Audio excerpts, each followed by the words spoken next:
oleh Upacarika Dwita Jalina kepada Ibu Upacarika Dwita Satu Selatan.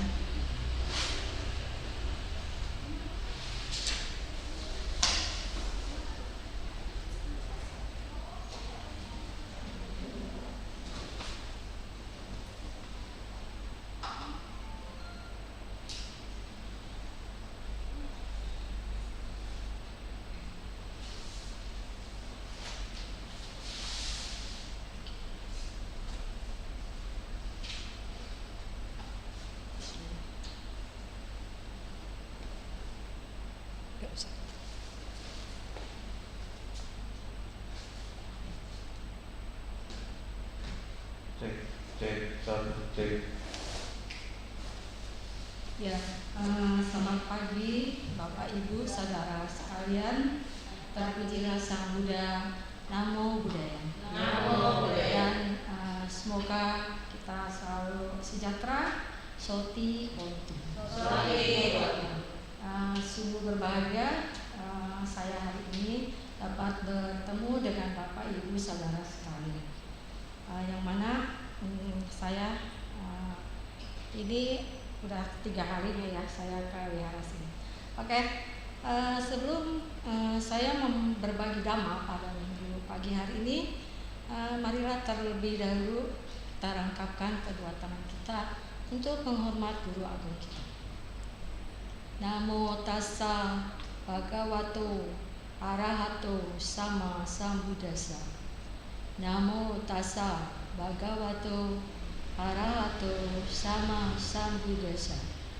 Namo tassa bhagavato arahato sama sambuddhassa. Adapun tema sharing dhamma pada minggu ini yang berjudul Pakadana Pariyaya, yang merupakan catuka kama. Jadi kama digolongkan menjadi 4 jenis yang berdasarkan urutan kematangannya. Pengetahuan ini kita perlukan ya, diibaratkan nanti di sini ada yang sensitif ya, mudah-mudahan Bapak Ibu sekalian di sini kita semua enggak baperan ya. Jadi kita peroleh manfaatnya, keuntungannya. Ini merupakan pengetahuan buat kita semua. Jadi ibaratnya nanti yang akan saya utarakan ini seperti kita ikuti asuransi. Ya, ikuti asuransi kan kita bukan mengharapkan kematian, tapi buat persiapan nanti terjamin. Ya, juga kalau di mobil ada ban serep, bukan kita mengharapkan di perjalanan nanti ada sesuatu dengan mobil kita. Ya, jadi maksudnya saya membabarkan Pakadana Pariyaya ini maksudnya juga begitu ya. Jadi untuk buat persiapan ya, untuk pengetahuan juga. Oke. Terlebih dahulu saya perkenalkan, nama saya Upacarika Dwita Yorina Wijaya. Ya, saya baru pertama kali sharing dhamma di sini. Oke. Nah, terlebih dahulu saya buka dengan Sabe Sata Kama Saka Kama Dayaka Kama Yoni Kama Pati Sarana Yang Kamang Karisanti Kalyanang Wa Papakang Wa Tassa Dayadabawi Santi. Artinya, semua makhluk pemilik perbuatan mereka sendiri, mewarisi perbuatan mereka sendiri, lahir dari perbuatan mereka sendiri. Perbuatan apapun yang mereka lakukan, baik maupun buruk, perbuatan itulah yang akan kita warisi. Ya. Kita sering dalam pembacaan parita ya, mengulang sutta-sutta ini yang merupakan nanti kita camkan setiap saat ya, bahwa kama ini adalah akrab dengan kehidupan kita. Cara bekerja kama prioritas. Tadi sudah dimulai dengan pendahuluan ya, Sabe Sata. Kemudian arti kama, arti yang ketiga, cara bekerja kama menurut prioritasnya. Cara terbaik untuk mempersiapkan saat-saat menjelang ajal. Dan yang kelima, penutup. Sekarang kita samakan dulu arti kama.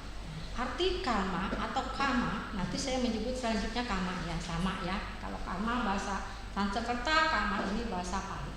Nah, pengertian karma dalam Buddhis itu berbeda dengan yang umumnya. Kalau yang umumnya karma itu ya itu adalah hasil perbuatan buruk. Nah, sedangkan hasil perbuatan baik maupun buruk, nah itu disebutnya wipaka.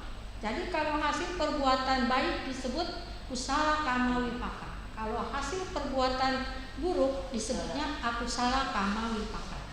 Sekarang sudah kita punya pengetahuan ya, hasil itu wipaka. Ya.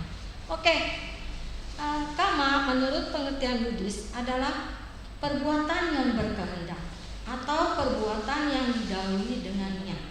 Jadi kalau perbuatan kita enggak niatin, ya enggak sengaja, enggak ada terlintas di dalam pikiran kita ya, nah itu bukan kama. Ya.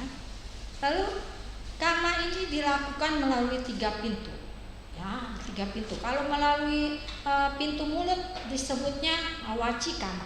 Kalau melalui gerakan jasmani, ya jasmani disebut kaya kama.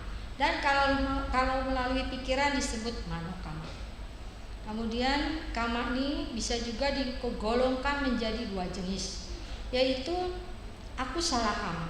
Akusala kama adalah kama yang disertai dengan dengan akar ketidakbaikan, yaitu loba, kemelekatan, moha, ketidaktahuan, dan dosa, ketidaksukaan, ketidaknyamanan atau kebencian.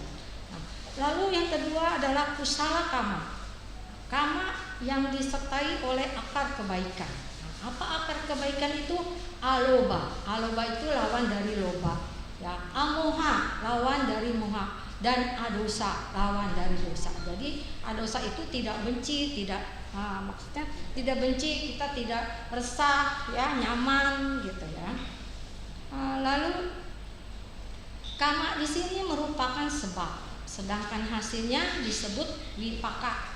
Jadi wipaka ini merupakan akibat. Mengapa? Jadi hukum kama disebut juga dengan hukum sebab akibat. Ya. Kama dan propertinya dari kehidupan sekarang, dari kehidupan yang lampau banyak tak terhitung. Yang ada pada arus batin mengikuti kehidupan kita selanjutnya, itu dia mengikuti kita kemanapun pergi. Ya. Jadi mewarisi, ya. Terus sahabat kita mengikuti terus kita dari kehidupan yang lalu sampai kehidupan sekarang sampai kehidupan yang akan datang, dan akan dirambatkannya pada arus batin di kehidupan yang baru. Jadi pada kehidupan baru itu dibawa terus. Nah, lalu bagaimana cara bekerja karma prioritas menurut prioritas ya?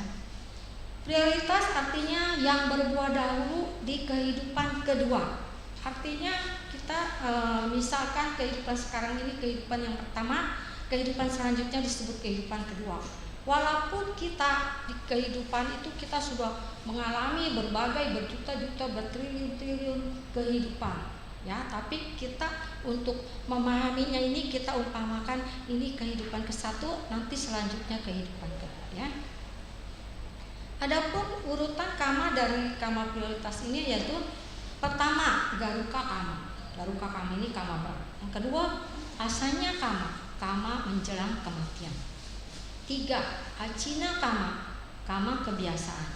Dan yang keempat katata kama tak tentu. Nah, garuka kama itu kama berat. Jadi garuka kama ini ada yang baik dan ada yang buruk. Jadi kalau yang ini garuka kama berat ini, aku salah garuka kama itu kama berat yang keji. Kama berat yang keji. Garuka kama disebut juga ini yang aku salah ya. Aku salah garuka kama disebut juga pancanantarya kama. Artinya 5 perbuatan keji. Nantarya itu tak tersela oleh kama baik apapun. Ya, jadi kama baik yang lain itu menunggu dia duluan, tak tersela. Ya. Yaitu apa? Pertama dari yang saya sebutkan ini yang kategorinya ringan, makin lama ini makin berat. Ya. Yang pertama adalah membunuh ayah, kedua membunuh ibu, ketiga membunuh arahat, keempat melukai Buddha, dan kelima memecah belah saudara. Nah, Yang kesatu, yang kedua ini bisa bertukar, tergantung daripada si ibu atau si ayah yang moralitasnya lebih baik. Kalau moralitas ibu lebih baik, maka ayah yang di pertama, ibu yang di kedua. Ya, nah, jadi moralitas ayah itu dan ibu, nah itu menentukan. Lalu yang kesatu lagi yaitu selain pancanantarya kama, yaitu niyata micaditi. Niyata micaditi ini adalah pandangan salah yang akibatnya sudah pasti. Kama berat akan masak terlebih dahulu dan mampu memunculkan terlebih dahulu kelahiran kembali. Bila tidak ada kama berat, maka kama yang diingat yang dekat saat kematian akan masak terlebih dahulu. Jadi kama menjelang kematian, bila tidak ada kama berat, dia yang muncul, ya. Bila kedua jenis kama tadi tidak ada, maka kama yang biasa, yaitu kama kebiasaan, ajina kama, yang dilakukan baik atau buruk akan mendapat kesempatan untuk masak. Apabila ketiga kama tersebut tidak ada, ya, maka kama cadangan atau katata kama yang telah mendapatkan kondisi pengulangan atau repetisi akan mendapat kesempatan untuk menghasilkan penyambungan kelahiran kembali atau mati sandi. Nah, sama seperti dengan tiga jenis kama lainnya. Kama berat ini ada yang baik dan ada yang buruk. Nah, kama berat apa sih? Kama berat adalah kama yang sangat tercela. Itu yang kusala atau sangat agung. Itu yang kusala. Sehingga buahnya tidak bisa dihindari atau dicela oleh kama lainnya. Kama berat, garuka kama, di sisi yang baik, ya, kusala garuka kama adalah kama yang lebih tinggi. Nah, kama lebih tinggi ini disebutnya mahagata kama. Nah, sedangkan kalau di sisi yang tidak baik, akusala garuka kama adalah 5 kama yang keji, pancanantarya kama, dan 1 pandangan salah yang sudah pasti yang disebut niyata micaditi. Lalu apakah kusala kama berat atau kusala garuka kama yang agung? Yaitu berupa, ada 8 ya, berupa 4 jana lingkup materi halus rupa wacara jana dan 4 jana lingkup non materi arupa wacara jana. Kama yang lebih tinggi, ya, mahagata kama, hanya akan menghasilkan buah apabila kama tersebut dapat muncul di saat kematian yang sedang melakukan jana, ya. Itu disebutnya saat menjelang kematian, namanya marana sanyawiti. Ketika objek jana muncul menjadi objek di proses kognitif pikiran yang dekat dengan ajal, maka ia akan dipastikan lahir di Brahma bumi sesuai dengan jana yang ia kuasai. Nah, jadi pada saat menjelang kematian, walaupun ia sebelumnya sudah mendapat jana, itu jana itu nggak bisa udah kita peroleh nggak bisa, harus diulang lagi. Jadi pada saat menjelang kematian dia tidak dalam kondisi jana, maka dia tidak akan terlahir kembali di rupa bumi, ya. Nah, sampai sini bisa dipahami? Bisa, ya. Jadi kita bisa lanjut lagi, ya. Nah, bila seseorang melakukan salah satu dari 5 kama yang keji, ya, pancanantarya kama, maka sepanjang kehidupannya sekarang dia tak akan mampu mencapai jana, ya. Nah, ini menghalangi, ya, akusala garuka kama ini menghalangi. Walaupun dia ada kama baik, maka itu akan disela sama dia, ya. Maka kama baik itu hasilnya tidak akan mampu mencapai jana, ya, kalau dia melakukan pancanantarya kama. Dan pencapaian adi duniawi, misalnya adi duniawi itu makhluk suci, misalnya sotapati, sakadagami, anagami, arahat, ya. Karena kama kejinya ini menjadi kama penghalang untuk pencapaian tersebut ya. Contohnya siapa? Contohnya adalah Raja Ajatasattu. Ketika dia mendapatkan khotbah Samana Palasuta dari Sang Buddha, nah sebenarnya dia mampu mencapai Sotapati, Magga dan Pala. Tapi karena dia sudah melakukan Pancanantariya Kama, yaitu Akusala Garuka Kama, di sini tahu nggak Raja Ajatasattu apa Akusala Garuka Kamanya? Membunuh ayahnya sendiri, Raja Bimbisara ya. Jadi pencapaian Samana Pala harusnya dia Sotapati, Magga dan Pala, tidak ya. Nah, itu menghalangi. Jadi kama keji ini menjadi kama penghalang. Nah, bagaimana bila seseorang telah mengembangkan salah satu dari kama berat yang baik yang tadi ya, Mahagata, tetapi di kemudian hari ia melakukan salah satu dari 5 kama keji. Nah ini ya, maka kama buruk tersebut melenyapkan kama berat yang baik. Maka kama buruk tersebut ini salah ya. Maka kama tersebut tidak dapat melenyapkan kama berat yang baik. Nah, juga kama berat yang baik ini akan menjadi kama produktif, janaka kama, untuk memunculkan 5 agregat, yaitu kelompok kehidupan atau disebut juga kanda. Ini saya salah sini ya.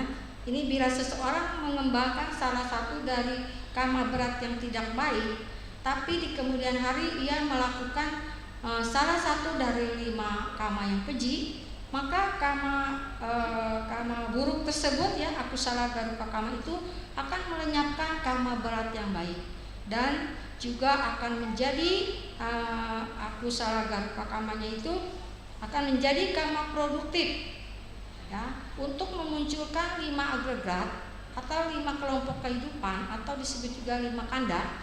Ini akan memunculkan agregatnya ini di Dugati Bumi, di bumi atau alam tanpa kebahagiaan di kelahiran berikutnya. Jadi di sini ada ralat itu yang atasnya ya, kama berat yang tidak baik ya. Contohnya siapa? Nah, contohnya ini Biku Dewadatta. Biku Dewadatta ini melakukan 2 Akusala Garuka Kama, yaitu melukai Buddha dan memecah belah saham. Nah, walaupun kita ketahui secara bersama-sama tidak ada sesuatu makhluk pun yang dapat melukai Buddha. Nah, kenapa di sini disebut Biku Dewadatta ini melukai Buddha?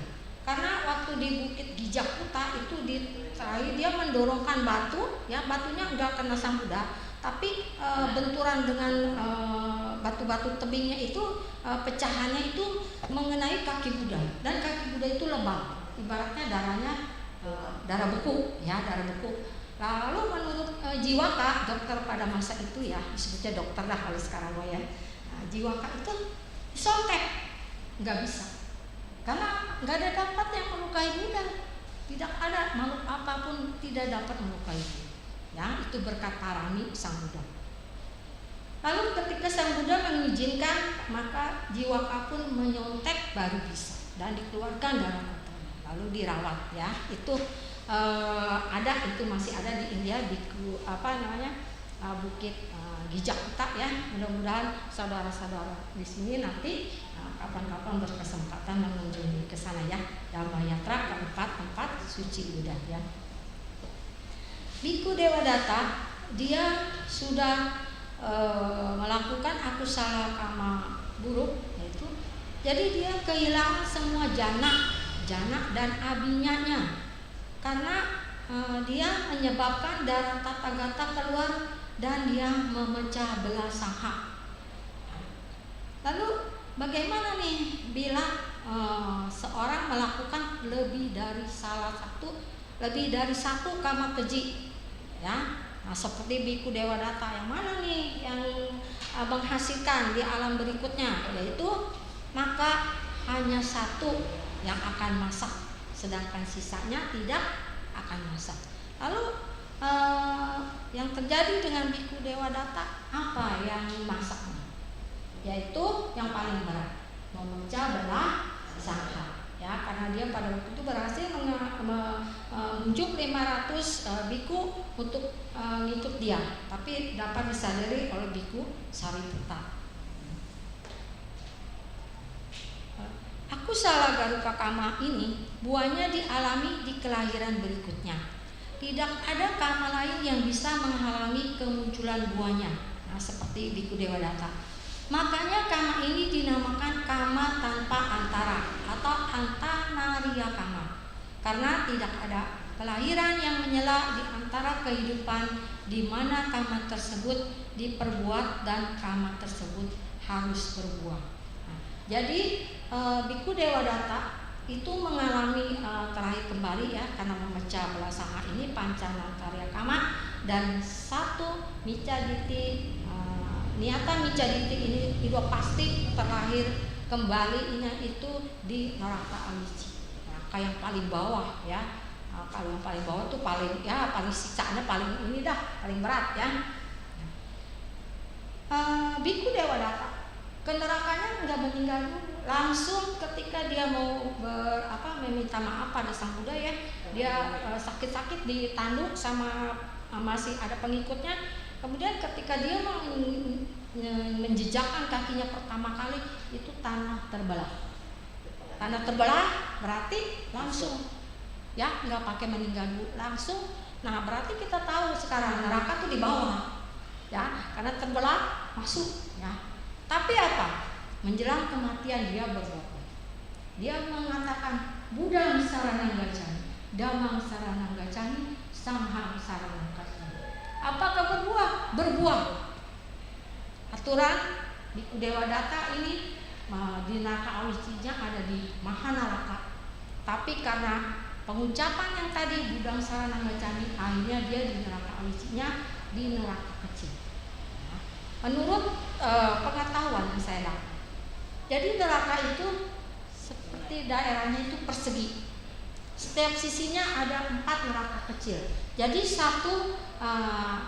masing-masing setiap neraka itu ada 16 neraka kecilnya. Jadi kalau ada 8 mahanaraka ya, kalau setiapnya ada 16 berarti ada 104 neraka kecil. Jadi si Biku Dewadatta ini adanya di neraka awici tapi di neraka kecil, bukan di Mahanaraka ya. 5 kama keji yang pertama selalu menjadi kama berat ketika telah diperbuat. Ya, pasti ya ketika telah diperbuat ya. Nah, sedangkan niata micaditi yaitu pandangan salah dengan nasib yang sudah pasti hanya menjadi kama berat bila seseorang pada saat kematiannya masih memegang teguh pandangan salah tersebut. Jadi kalau dia mempunyai pandangan salah ya, tapi ketika dia menjelang kematian atau sebelumnya dia sudah enggak menggenggam, artinya sudah mengerti, sudah paham ya, maka dia tidak termasuk mendapatkan niata micaditi ya. Lalu pada saat menjelang kematiannya seseorang ini masih memegang teguh pandangan salah hingga di proses kognitif, proses pikirannya menjelang ajal. Tapi bila dia bisa menyadari dan melepaskan pandangan salah tersebut ya, yang sebelumnya dia pegang, maka tidak menjadi kama berat ya. Nah, kita mudah-mudahan terhindar dari niata micaditi ini ya. Juga pancanantariya kama jangan ya. Tidak semua pandangan salah menghasilkan kelahiran yang sudah pasti, tetapi hanya 3 pandangan salah yang menolak cara kerja kama, yaitu 1, pandangan fatalis. Apa sih pandangan fatalis? Yaitu pandangan tentang tiadanya sebab atau disebutnya ahetuka diti. Yang mengajarkan pandangan fatalis ini pada waktu zaman Sang Buddha itu ada seorang Brahmana ya, Makari Gosala. dia petapa, mengajarkan bahwa kejadian apapun yang dialami oleh sebab apapun, baik oleh perbuatan pribadi maupun perbuatan dari orang lain, ya, maupun perbuatan manusia, semua makhluk hidup itu dibentuk oleh nasib, oleh situasi dan kondisi. Lalu kama-kama yang belum masak tidak akan bisa dibuat masak melalui praktek sila, melalui meditasi, atau melalui kehidupan luhur brahmacharya, ya, yang seperti biku itu brahmacharya, ya. Lalu katanya tidak ada apapun yang bisa mengakhiri buah kama yang telah muncul, karena kehidupan sudah ditentukan oleh nasib. Jadi sudah ditulis nih, ya, si Ade kamanya begini. Jadi kayak skenario drama, skenario film. Jadi ini udah sutradara nih ditentukannya, ya. Jadi kamanya begini, ya, jadi begini. Nah, itu ditentukan oleh nasib seperti sutradara film. Penulis naskahnya, ya, penulis naskah. Nah, maka baik orang bodoh, maksudnya orang bodoh sini bukan dalam matematika, bukan dalam ilmu pengetahuan, ya, tapi maksudnya orang yang tidak bijaksana, ya. Kalau di Sutta-Sutta disebutnya, di Manggala Sutta, ya, disebutnya tidak bergaul dengan orang tidak bijaksana. Kalau di Paritarama itu tidak bergaul dengan orang bodoh. Asewana cabalanang, kata begitu, ya.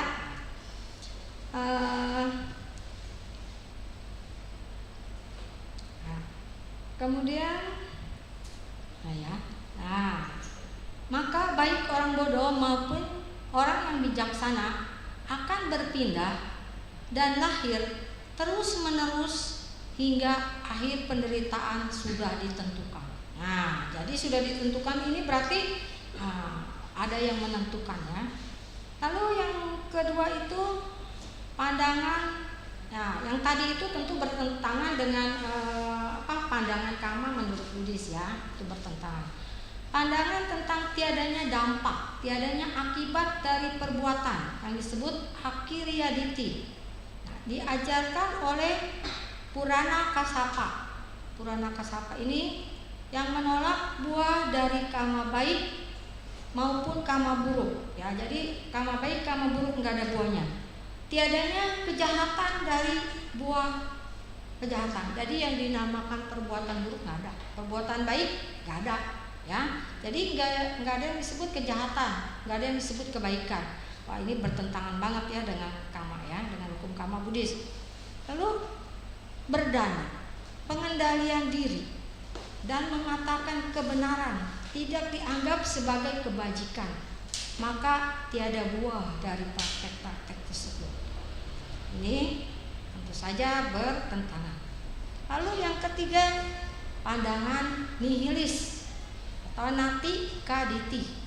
Nah, ini diajarkannya oleh Ajita Kesakambala yang mengatakan bahwa keyakinan terhadap kama baik dan buahnya hanyalah khayalan semata, karena setelah kematian sudah tidak ada kehidupan lagi dan seorang akan terurai ke dalam elemen-elemen masing-masing.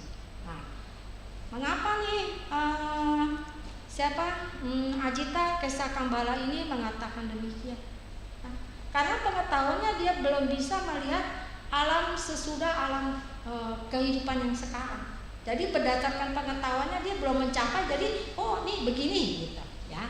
Karena dia belum mencapai pengetahuannya, ya.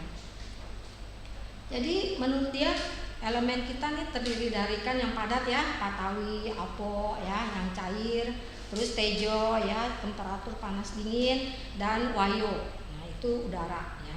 Jadi nanti kalau pada saat mati itu badan kita terurai, ya, air gabung dengan air yang di luar, padat dengan yang padat di luar. Jadi terurai semua, ya.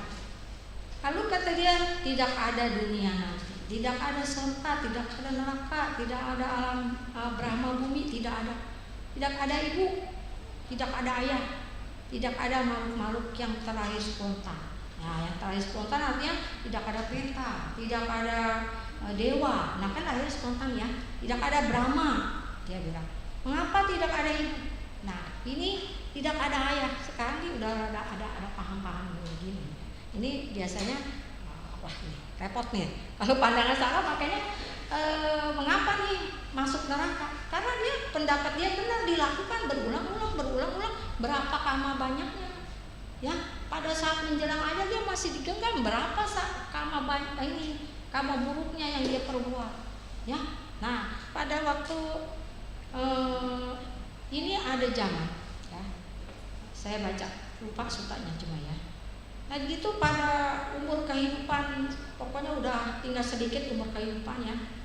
Lalu itu perempuan-perempuan yang cantik sedikit ya, perempuan yang cantik sedikit, sehingga pria-pria ini umurnya perempuan yang cantik-cantik ya. Perempuan cantik akhirnya dia tidak mandang ini ibunya, ini saudaranya, apa ayahnya, enggak. Yang penting perempuan, yang penting lelaki. Nah, itu udah kacau ya. Sekarang kan ada zamannya begitu, nggak perlu ya. Wah, ini gawat. Nah, jadi pandangan salah ini apakah sekarang ada? Ada, bukannya tidak ada ya. Nah, ada yang kepercayaan neraka, nggak ada yang percaya surga. Ada, ini bahaya kalau nggak percaya ada neraka, nggak ada surga, nggak ada yang sebut kebaikan, nggak ada yang sebut kejahatan, dia melakukan aja. Bahaya ini. Dia memupuk, kalau baik sih mending ya. Nah, kalau aku salah bagaimana dia memupuk? Wah, berat banget ya. Makanya masuk neraka nih ya. Nah.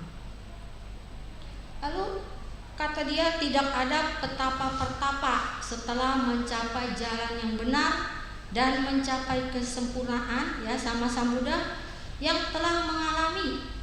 Nah, berdasarkan pengetahuan langsung vipassana tentang dunia yang ini dan dunia yang lain, kemudian mengungkapkannya. Nah, seperti sama Sambuddha ya, dapat melihat kehidupan yang lain, dapat kehidupan yang akan datang, ada dunia lain selain bumi manusia, ada bumi surga, Brahma ya, ada ya bumi Dugati bumi juga ada ya.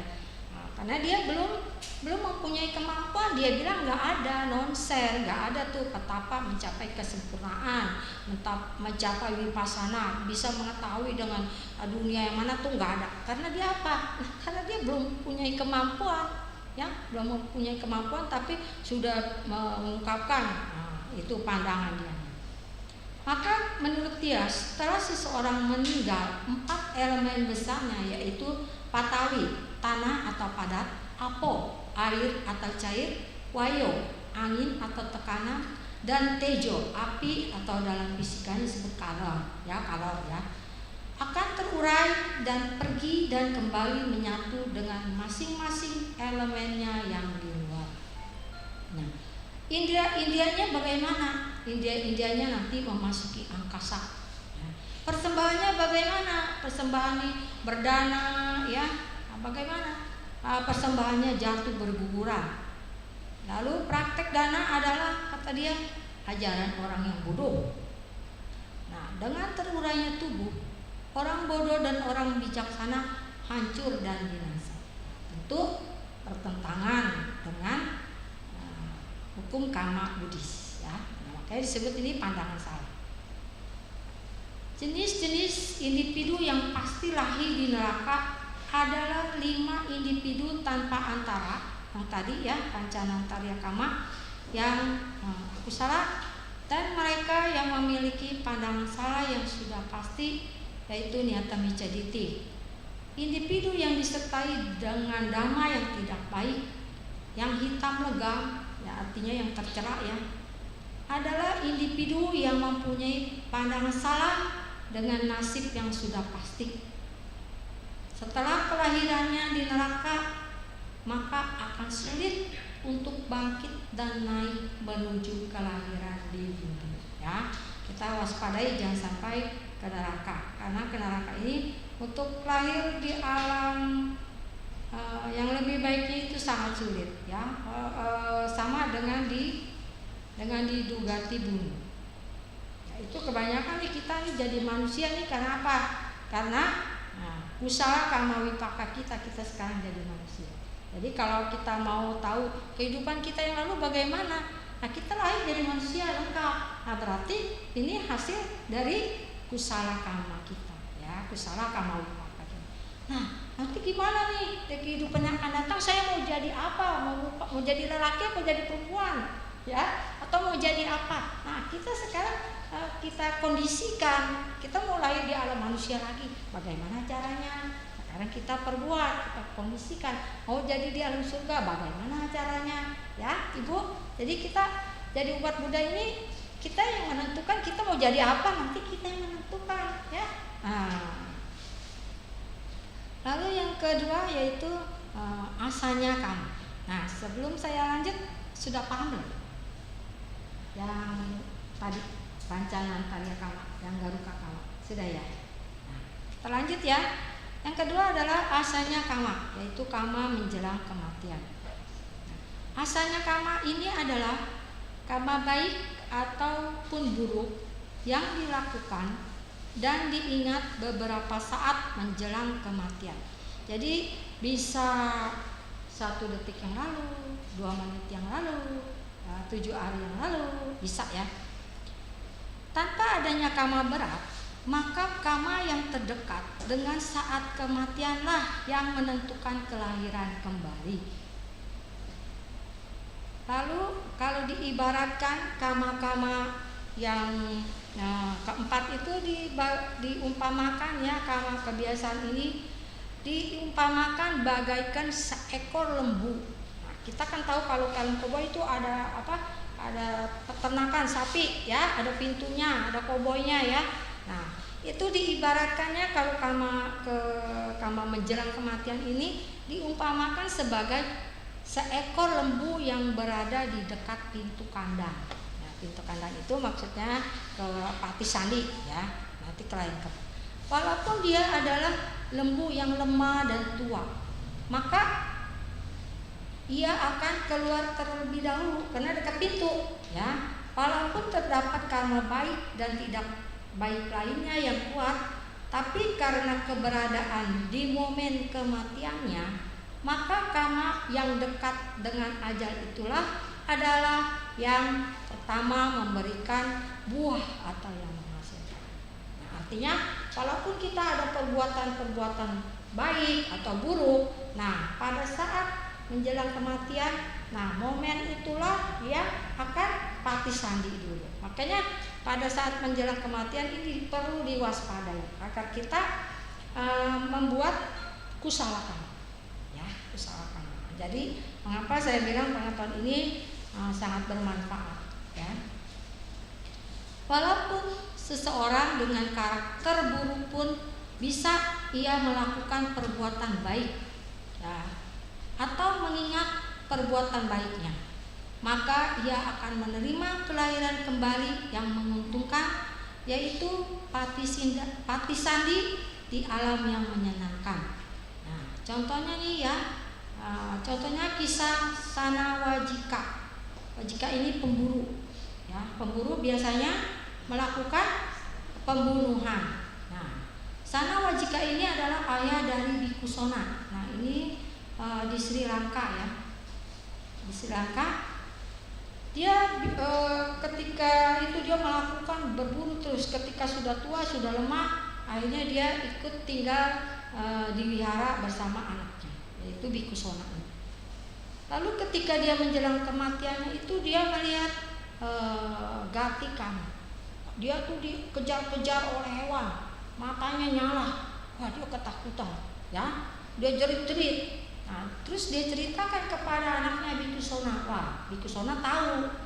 Wah, ini sudah ini nih menjelang kematian, sudah dekat. Nah, gati ningitanya gambarannya, ya, gambaran alam yang akan ditujunya udah tahu. Berubar oleh hewan, matanya merah, ya. Nah, ini adalah bakti seorang anak kepada ayahnya. Maka Bhikkhu-sona pun memerintahkan biku-biku mudanya untuk mengumpulkan bunga, dan digotonglah sang ayah itu di tanduk, kemudian dibawa ke pagoda, dan disarankan ayah persembahkanlah bunga ini kepada Arupang Buddha. rupa muda. Walaupun dalam hati, walaupun udah nggak bisa ngomong, kan kita dalam hati bisa ngomong ya, dia ngomong. Dan akhirnya apa? Kama yang diperbuat menjelang kematian ini menyelamatkan ia terlahir dari alam dugati bumi dan dia terlahir di alam sugati. Jadi walaupun dia berbuat yang buruk, pada saat menjelang kematiannya dia menghormat sang tiratana. Ini mengkondisikan dia, ya, ini kama menjelang kematiannya lahir di alam yang menyenangkan. Lalu, nah ini sama juga ya, cuman ada juga kisah Tambadatika Algojo. Itu selama 50 tahun motong terus ya, namanya Algojo ya. Nah, itu sama dengan kisah Sana Wajika ya, cuma saya ini aja. Lalu sebaliknya, walau seorang banyak melakukan perbuatan baik, tetapi sesaat menjelang kematiannya ia berpikiran yang serakah, melekat, khawatir, sedih, benci, dendam, tidak nyaman, kesakitan, ya, maka pada saat akhirnya ia akan lahir kembali di alam yang kurang menguntungkan. Nah, mengapa di sini kok ada sedih kok? Nah, sedih, khawatir ini adalah cetasika, faktor mental akusala yang tidak baik ya. Jadi kita harus mengetahui juga dengan faktor mental yang tidak baik itu apa. Bukan hanya keserakahan, bukan hanya kebencian, bukan hanya membunuh ya. Tetapi kita nih pada saat mendengarkan dhamma, pada saat sharing dhamma, misalnya resah, ini kapan ini habisnya ramai ngomong terus. Nah, itu juga namanya dosa. Jadi dosa, pengertian dosa di Buddhis ini tidak sama dengan pengertian di luar sana. Jadi dosa itu kan membunuh dosa, mencuri dosa, dosa ya. Kalau kita beda, ada loba, ada dosa, ada moha. Ya, jadi dari sekarang ingat jangan sedih ya. Nah, sedih boleh sebentar aja, jangan lama-lama ya. Nah, kalau lama-lama tuh aku salah katanya banyak tuh. Ya, kalau sedikit ya sedikit aja deh. Maklum belum suci ya, masih putu jana. Oke, saya juga sama. Nah, sebaliknya ya, tadi udah ya. Akan terlahir di alam yang kurang menguntungkan. Contohnya adalah kisah ibu penyedia poce air dari kota Amarapura di Myanmar dan Biku Tisa. Nah, Biku Tisa ini seperti sudah pada tahu tentu ya para hadirin, bapak-bapak, ibu-ibu. Biku Tisa itu melekati pemberian jubah dari saudara perempuannya. Nah, padahal ini dia seorang biku tahu, ya ini loba, tapi dia masih lakukan. Akhirnya ketika meninggal terlahir jadi kutu di jubah, ya kutu di jubah. Saya nggak banyak-banyak tentang Biku Tisa ya. Saya ke kisah ibu penyedia poci air karena nanti akan berhubungan dengan kebiasaan kita sekarang ini ya. Jadi ibu penyedia poci air ini hidup di Amarapura di Myanmar. Dia itu kebiasaannya yaitu sering berdana makanan ke biku, mendirikan wihara ya. Menyediakan poci air, kalau musim panas dia sediakan poci air, ada gelasnya. Jadi siapa pengelana, siapa yang lewat itu minum. Jadi kan kalau orang kepanasan kehausan segelas begini aja, wah emas nih. Apalagi di gurun nih belum ketemu air. Ini apa? Emas, lebih harganya dari emas ini air ini ya. Nah, begitu ya. Jadi ibu poci air ini banyak berbuat kebajikan. Nah, pada saat dia menjelang kematian, anak cucunya nangis. Nah, nangis. Benarnya nih, oh kalau menurut belum belajar dhamma, oh itu benar, nggak apa-apa, ya. Nangis. Akhirnya apa? Mempengaruhi si ibu poci air, dia menjadi nggak tega, menjadi melekat. Wah iya, kalau saya meninggal, bagaimana anak saya, bagaimana cucu saya? Pas masih dipikirin begitu, masih dipikiran di saat cutinya, di saat terakhirnya itu, terus dia meninggal. Akhirnya apa? Kekhawatirannya ini menimbulkan arti sandi kelahiran kembali di alam yang apa kalau melekat? Di alam petak, di alam petak ya. Nah, anaknya ini adalah seorang anak berbakti ya. 7 hari dia patidana ke biku. Tapi si ibunya kemana?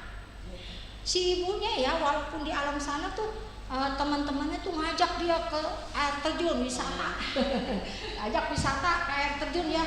Dia bilang apa? Supaya si ibu ini enggak mendengarkan patidana dari biku. Ya, karena apa? Dengan begitu maka si keluarganya sering memberi makanan. Nah, itu sisa-sisa makanan yang bekas biku atau apa kalau masih ada sisa-sisa yang kecil-kecil. Nah, itu merupakan makanan mewah, makanan pesta bagi peta-peta yang lain. Nah, jadi ini si ibu diajak ke sana tujuannya bukan menyenangkan si ibu, biar si ibu terhindar. Nah, ketika hari ke-7 ya, nah si ibu tahu ada biku lewat, panggil. Terus dia bilang, kamu siapa? Ibu Poci Air ya. Loh, sekarang kamu terakhir di alam mana? Diem. Tanya 3 kali baru jawab. Ya, dia lihat di alam peta. Apa yang menyebabkannya? Ya, ditanya 3 kali baru jawab. Pada saat menjelang kematian, saya nggak tega tinggalin anak saya, cucu saya. Oh ya udah, nanti kamu patidana lagi. Dia bilang ke anaknya, langsung diadakan patidana lagi. Ya, biasa beri makanan dulu berbuat baik dulu ke biku, memberi dana makanan, kemudian patidana. Nah, pada saat itu si ibunya bisa dikondisikan, bisa berbahagia dan terakhir lagi di alam sugati. Karena dia kan itu amal bajiknya banyak ya, membangun wihara, sangat besar sekali perbuatan baiknya. Nah, terus apa nih syaratnya orang yang dipatidanai? Ada 2 nih syaratnya ya, kita buat tahu aja ya. Nanti bisa pengetahuan kita bisa kasih jadi sharing dhamma lagi ke saudara, nanti ke istri atau ke suami, apalagi ibu nih ya. Nanti kalau di rumah saat santai suaminya, tadi saya dengerin begini loh, begini. Nah, itu ibu jadi dhamma duta juga Bu, nanti sama suami. Ya, nah, jadi bukan dhamma duta tuh bukan duduk di sini pakai baju kuning, enggak ya. Nah, itu tentang pelayan Pujutara, itu dia bagus. Ya, dia murid Buddha dalam hal pengajaran. Itu murid dalam hal pengajaran itu Pujutara. Itu seorang pelayan Islam. Dia bisa mengajar. Ya. Nah, syarat yang kedua yaitu apa? Dia harus senang melihat perbuatan baik. Harus senang. Ada loh orang yang gak senang orang melihat orang berbuat baik. Ada nggak Bu? Ada ya, ada. Bukan berarti nggak ada. Ya. Terus si ibunya juga pada saat di keluarganya berbuat baik, dia harus mengungkapkan, namanya pata numodan. Dia mengungkapkan sadu. Nah, jadi kita kalau ada orang yang berbuat baik, kita kasih ungkapan di chat, kasih sadu ya. Walaupun cuma chat dari sadu. Nah, jadi kita biasakan sadu ya. Juga kita biasakan melihat orang berbuat baik kita senang. Ya, jangan senang di mulut selamat ya, dalam hatinya. Nah, itu namanya tidak ada kejujuran pada diri sendiri ya. Ini kita perlu bukan hanya ini pengetahuan buat nanti jadi peta, bukan ya. Kebiasaan baik ini kita lakukan. Nah, itu contoh ya, perbuatan baik itu bisa tidak bisa berbuah di kehidupan yang akan datang karena pada saat menjelang kematian dia pikirannya atau faktor mental aku salah cetasikanya yang muncul, jadi menyebabkan dia terlahir kembali di alam yang tidak menyenangkan. Nah, untuk mendapatkan asanya karma yang baik, sebaiknya sebagai anak ya, anak kepada orang tua, sebagai kerabat kepada kerabat lainnya, dari teman kepada teman lainnya, yaitu yang sedang krisis ya, yang sedang krisis atau yang sedang sakratul maut atau yang disebut juga saat menjelang ajal, melakukan satu ya perbuatan baik atas nama atau kepentingan orang tua atau orang yang termaksud. Nah, seperti tadi yaitu ayah bikusona ya, walaupun dia gak bisa jalan digotong. Tapi kalau nggak bisa jalan juga ya, atau nggak bisa digotong juga, ya kita melakukan perbuatan baik atas nama yang bersangkutan. Bisa mempersembahkan jubah kepada biku, bisa melakukan pelepasan makhluk hidup atau konsen disebutnya, mendengarkan khotbah dhamma di samping orang yang sedang krisis ini. Lalu mempersembahkan bunga di altar Sang Buddha, berdana makanan kepada biku, ya. Lalu yang kedua yaitu mengatur dan meningkatkan orang tua kita atau orang yang kita cintai untuk mengingat-ingat perbuatan baik yang pernah dilakukan. Jadi kalau pada saat itu kan dia ininya lemah ya, kesadarannya lemah ya. Nah kita ingatkan, kita batu di sampingnya, ma ingat atau pa ingat perbuatan baik, batu ke punya Sampada, namaskara, berdana, baca parita, mendengarkan dhamma, disuruh ingat-ingat ya, suruh mengingat-ingat ya. Lalu membangkitkan pikiran-pikiran baik di batin ya bila dia sedang saat krisis. Lalu mengajak dia kalau bisa ya bermeditasi dengan mengingat salah satu sifat Buddha. Nah, tadi kan udah ya Buddha Nusati. Nah, itu sifat-sifat Buddha ya. Misalnya araham. Ya bisa juga. Selain itu, nah, anak dan cucu sebaiknya tidak menangis di dekat orang tua saat menjelang krisis. Ya, jangan menangis. Karena hal ini akan membuat orang tua mengkhawatirkan anak cucunya, yang mana kekhawatiran itu akan memunculkan kesadaran yang berakar kepada ketidaknyamanan, kepada kemelekatan, ya, kemelekatan kepada anak cucunya, yang mana nantinya akan menimbulkan kesadaran yang bersekutu dengan keserakahan atau kemelekatan atau lupa. Pikiran buruk ini akan menjadi penentu kelahiran kembali di alam yang tadi si koci ya, koci air, ibu koci air, di alam petak dan di alam hewan. Nah, alam hewan ini bikin pisah. Semua yang tadi ya, yang tadi dipaparkan di atas tadi merupakan adalah cara atau langkah-langkah terbaik yang harus dilakukan oleh anak-anak untuk membalas budi orang tua kita. Ya, jadi pada saat meninggal kita pun masih bisa, pada saat sebelum meninggal kita bisa melakukan budi, ya, melakukan membalas budi orang tua kita. Jadi adalah cara yang terbaik membalas budi orang tua, bukan dipanggul 100 tahun, ayah di kanan, ibu di kiri, misalnya ya. Itu bukan, tapi adalah membuat ayah dan ibu kita menjadi lebih baik, menjadi yang sesuai dhamma inginkan, ya, dalam dhamma, dalam sesuai ajaran dhamma. Itu adalah cara terbaik membalas budi orang tua kita. Ya, jadi kalau bapak-bapak, ibu-ibu, saudara sekalian di sini masih mempunyai orang tua, hayu ajak kewira, hayu ajak berdana. Nah, seperti tadi ada umat nggak sempat kebaktian, tapi dia nitipin dana. Wah, terpuji rasa Buddha ya. Lalu yang ketiga yaitu hacina kama. Hacina kama ini kama kebiasaan. Hacina kama adalah kusala atau akusala kama yang dilakukan terus-menerus sehingga menjadi kebiasaan atau satu perbuatan yang dilakukan satu kali tapi sering atau selalu diingat. Jadi disebutnya kama kebiasaan. Nah, ibu-ibu, bapak-bapak, saudara sekalian di sini sudah mempunyai acina kama. Kama kebiasaannya yang kusala, yaitu, nah, setiap minggu ke wihara, menghormat Sang Buddha, membacakan sutta-sutta kembali, lalu berdana, meditasi, ya, mendengarkan dhamma, diskusi dhamma. Nah, itu sudah merupakan kebiasaan yang baik. Bagus ya Bu ya.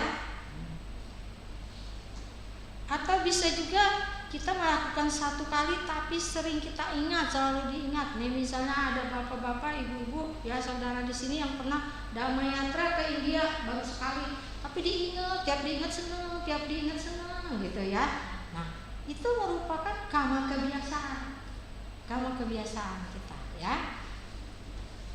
Lalu contoh kama kebiasaan baik, yaitu kebiasaan mengajar, ya, kebiasaan mendengarkan dhamma, kebiasaan berbagi dhamma, kebiasaan berdana makanan, ya, ke biku, ke orang tua kita juga ya, kebiasaan menjaga moral atau sila, silanya Pancasila, bisa atas sila, lalu kebiasaan bermeditasi ya. Jadi meditasi sudah ya, nah, itu kebiasaan. Contoh kama kebiasaan buruk, misalnya kebiasaan memancing, nah, menghilangkan kehidupan makhluk, kebiasaan menjagal atau memotong hewan, lalu kebiasaan berburu hewan di hutan, kebiasaan mencuri, korupsi, menipu. Tapi dari semua itu ya, kama kebiasaan yang baik. Kalau kama kebiasaan buruk mah udah jangan di ini ya. Nah, kama kebiasaan baik itu tadi yang terbaik adalah meditasi. Nah, meditasi ya. Ngapa disebut terbaik? Karena meditasi itu bisa meditasi samatha bawana, ketenangan batin, maupun vipassana bawana, yaitu meditasi tentang pencerahan ya, tentang pandangan terang. Karena kebiasaan meditasi ini yang akan diingat dan dipraktekkan menjelang hajar. Jadi meditasi ini mengapa disebut paling baik? Karena belajar meditasi ini kita belajar objek ini kita nggak keluar dari objek sati, terus kita pegang objek ini ya, nggak keluar. Kalau kita keluar kita tarik lagi dengan sati ini ya. Nah, nanti kalau kebiasaan kita memegang objek udah 5 menit ya, 5 menit aja ya, itu udah merupakan suatu kebagusan ya kalau menurut saya. Nah, 5 menit aja pada saat menjelang kematian, misalnya 4 menit, nah kita konsentrasi kepada kebajikan atau kepada sifat-sifat Buddha 5 menit ini. Pas saat 5 menit baru 3 menit udah tap. Nah, itu sudah hasilnya ini, hasil meditasi ini. Jadi memegang objeknya lama, bisa kita kondisikan. Kalau kita nggak biasa meditasi, susah kayaknya ya, susah mengingat kebajikan, apalagi biasanya melakukan keburukan. Jadi mengingat kebaikan aja susah karena sudah terbiasa ini ya. Jadi mesti dibiasakan yang baik-baik ya.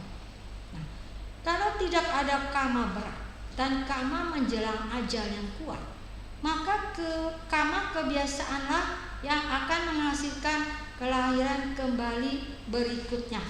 Nah, contohnya nih kisah Cunda Sukarik.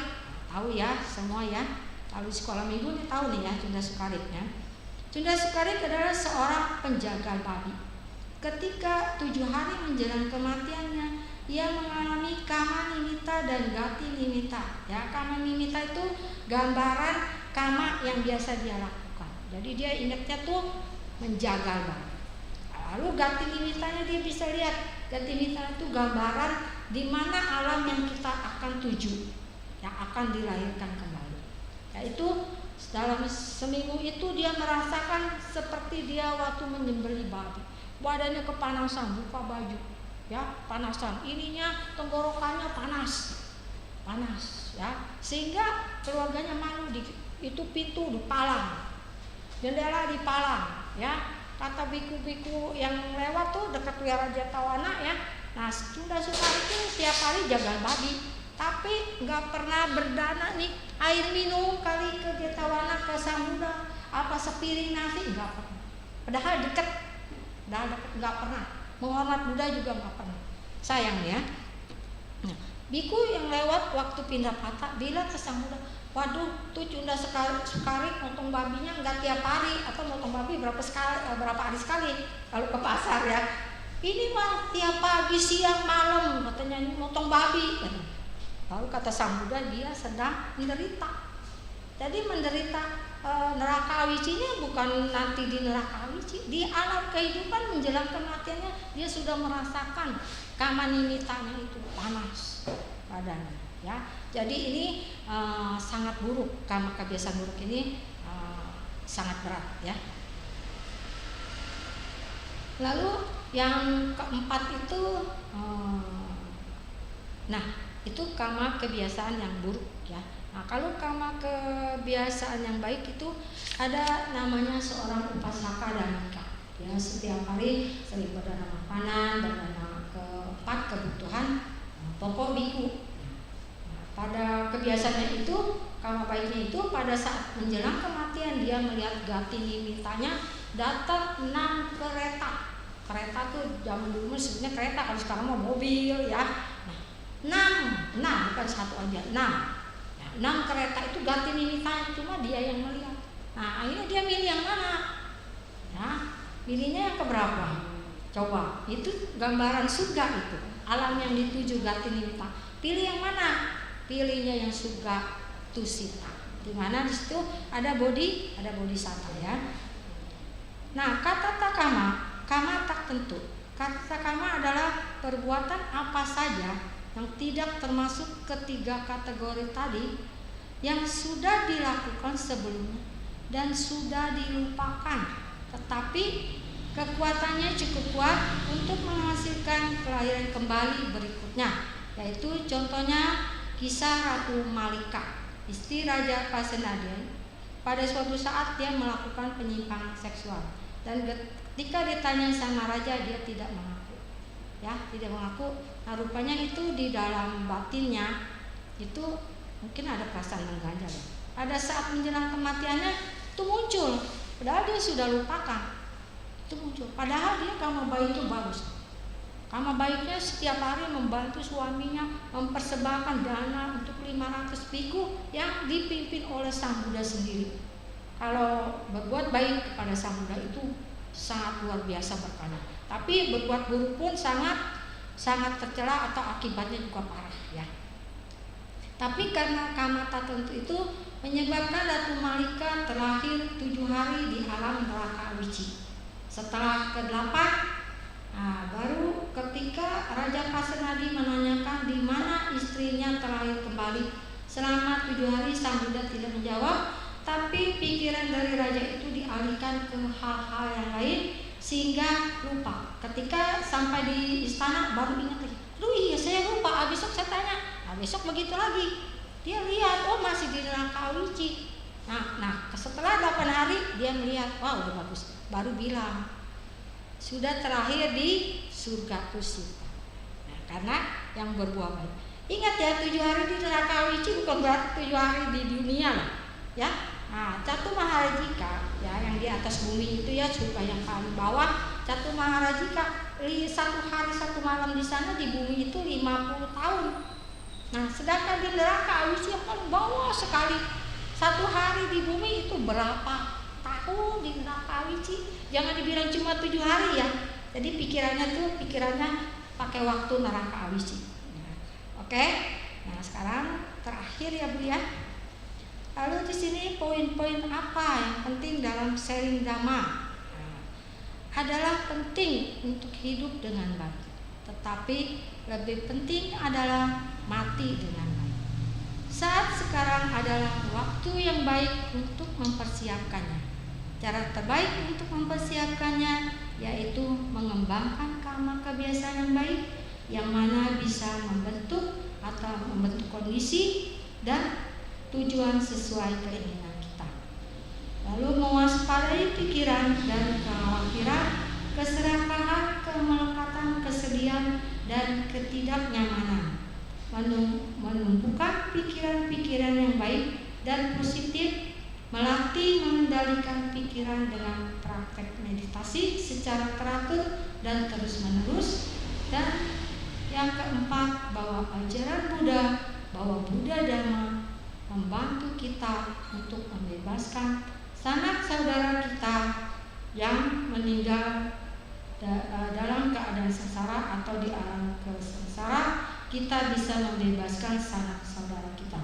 Lalu kita membantunya dengan cara yang masuk akal, bukan dengan jampe-jampe, bukan dengan mantra, bukan hanya dengan doa-doa ya, tapi dengan cara yang masuk akal, arti dana ya. Berdana kebajikan atas nama mendiang dan lalu kita mengirimkan jasa kebaikan itu atau berbagi jasa kebaikan itu kepada para mendiang. Nah, itu cara yang masuk akal yaitu mengembangkan kamaba. Nah, jadi dari uraian tersebut, kama buruk sangatlah menakutkan, tapi kama baik sangat bisa diandalkan. Nah, selesai pembabaran dhamma dari saya. Terima kasih. Ya, saya. Oke. Ada yang mau bertanya? Saya open. Oh, waktunya sudah habis ya. Oke ya. Sebelum saya tutup, marilah kita beraspirasi ya. Semoga apa yang telah kita lakukan dari pagi di kebaktian ini, dan semoga apa yang kita dengar dari sharing dhamma, kita akan tangkap hal-hal yang baik, kepengetahuan yang baik bisa terekam dalam batin kita, dan kita akan melakukan hal-hal yang baik demi kemanfaatan buat hidup kita di masa sekarang, di masa kehidupan yang akan datang. Semoga segala berkah terjadilah pada kita. Semoga Sang Buddha, Dhamma, dan Sangha melindungi kita, dan dengan kekuatan Buddha, Dhamma, dan Sangha, semoga kita mendapatkan kesejahteraan, kesehatan yang baik, dijauhkan dari penyakit, dan dijauhkan dari kejahatan, dan semoga kita mendapatkan keberuntungan-keberuntungan dalam hidup ini. Sabe serta bawantu sukitata, semoga semua makhluk berbahagia. Sadhu, sadhu, sadhu. Ya, demikianlah sharing dhamma dari saya. Apabila ada kata-kata yang tidak berkenan di hati para bapak, ibu, saudara sekalian, mohon dimaafkan, dan terima kasih atas kesempatan dan ruang bagi saya untuk membabarkan dhamma ini. Semoga dhamma yang telah sharing tadi bermanfaat bagi kita semua. Akhirnya, selamat siang, Sotihotu, Namo Buddhaya. Namo Buddhaya.